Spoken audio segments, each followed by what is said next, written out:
Hello viewers, আপনারা সবাই কেমন আছেন? আশা করি সবাই ভালো আছেন। তো প্রতিদিনের মতো আজকেও চলে আসলাম আপনাদের মাঝে নতুন একটি মেডিসিনের রিভিউ নিয়ে।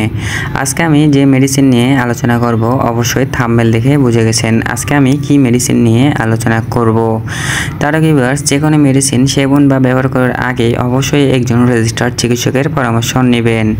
আর এছাড়াও যে কোনো মেডিসিন সেবন বা ব্যবহার করার আগে অবশ্যই ডেট এক্সপায়ারি দেখে সেবন বা ব্যবহার করবেন। তো ভিউয়ার্স, মূল আলোচনায় আসা যাক। আজকে আমরা আলোচনা করব টোকোসফট ক্যাপসুলটি নিয়ে। এটি টোকোসফট সফট জেল একটি ক্যাপসুল। এটি বাংলাদেশের সুনামধন্য কোম্পানি স্কয়ার ফার্মাসিউটিক্যাল লিমিটেড বাজারে নিয়ে এসেছে। এটি একটি হার্বাল ডিভিশন থেকে এসেছে।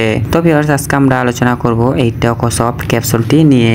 তো ভিউয়ার্স, এখন আমরা আলোচনা করব প্রতিটি বক্সে কত পিস থাকে ক্যাপসুল। প্রতিটি বক্সে 30 পিস ক্যাপসুল থাকে। বর্তমান যার মূল্য 450 টাকা এবং প্রতিটি পাতা 150 টাকা এবং একটি ক্যাপসুল 15 টাকা।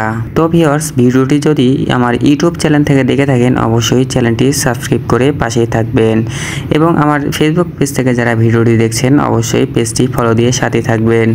তো ভিউয়ার্স, আজকে আমরা আলোচনা করব এই টোকোসফট ক্যাপসুলটি নিয়ে। আজকে আমরা আলোচনা করব নির্দেশনা, মাত্রা ও ব্যবহার বিধি, প্রতিনির্দেশনা, পার্শ্ব প্রতিক্রিয়া, অন্য ওষুধের সাথে ক্রিয়া, এছাড়াও গর্ভাবস্থায় ও স্তন্যদানকালে ব্যবহার সম্পর্কে আলোচনা করব। তো ভিউয়ার্স, মূল আলোচনায় আসা যাক। তো ভিউয়ার্স, এখন আমরা আলোচনা করব নির্দেশনা সম্পর্কে। শক্তিশালী অ্যান্টিঅক্সিডেন্ট কাজ করে, মজবুত চুল এবং ত্বকের জন্য কার্যকর, রক্তনালিকার কাজের নিয়ন্ত্রণে সহায়তা করে, মস্তিষ্কের স্বাস্থ্য এবং কগনিটিভ কার্যকলাপে সহায়তা করে। তো ভিউয়ার্স, এখন আমরা আলোচনা করব মাত্রা ও ব্যবহারবিধি সম্পর্কে। প্রাপ্তবয়স্ক এবং 18 বছরের বেশি বয়সী প্রতিদিন 1 থেকে 2টি ক্যাপসুল বা চিকিৎসকের পরামর্শ অনুযায়ী সেবন করতে হবে। তো ভিউয়ার্স, এখন আমরা আলোচনা করব প্রতিনির্দেশনা সম্পর্কে। যে সকল রোগীদের হাইপার সেনসিটিভিটি আছে তাদের জন্য প্রতিনির্দেশিত।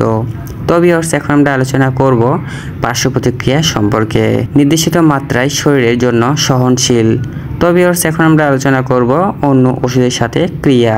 কোলেস্টেরল কমানোর ওষুধের রোগীদের কেবলমাত্র চিকিৎসকের তত্ত্বাবধানে গ্রহণ করা উচিত। তো ভিউয়ার্স, এখন আমরা আলোচনা করব গর্ভাবস্থায় ও স্তন্যদানকালে ব্যবহার সম্পর্কে। গর্ভবতী বা স্তন্যদানকারী মহিলাদের জন্য প্রস্তাবিত নয়। তো ভিউয়ার্স, এই ছিল আজকের ভিডিওটি যদি আপনাদের উপকারে আসে অবশ্যই চ্যানেলটি সাবস্ক্রাইব করে পাশে থাকবেন। আর আমার ফেসবুক পেজ থেকে যদি ভিডিওটি দেখে থাকেন অবশ্যই পেজটি ফলো দিয়ে সাথে থাকবেন। আর যে কোনো মেডিসিন সেবন বা ব্যবহার করার আগে অবশ্যই একজন রেজিস্টার্ড চিকিৎসকের পরামর্শ নেবেন। ভালো থাকবেন, সুস্থ থাকবেন।